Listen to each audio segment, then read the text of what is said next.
Hi guys, welcome back to my channel. If you're new here, don't forget to subscribe and hit that all bell notification, and that way you won't miss any time I publish a new video. All right, so what are we going to be making today? Well, today we'll be making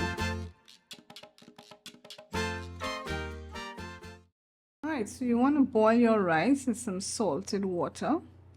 You'll want to drain your rice, then cut up whatever veggies you have. So I'm using pumpkin, carrots, and the other herbs that you saw before, some okra.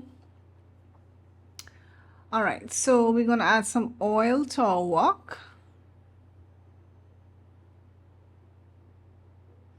Then we're gonna add the herbs and your veggies, and you wanna stir fry that until soft. In my case, I'm adding some shredded coconut.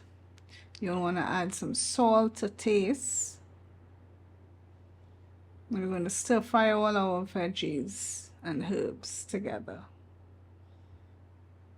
until everything is nice and soft. Then we would add our rice and again mix everything together. So this is just one version of a vegetable fried rice with herbs.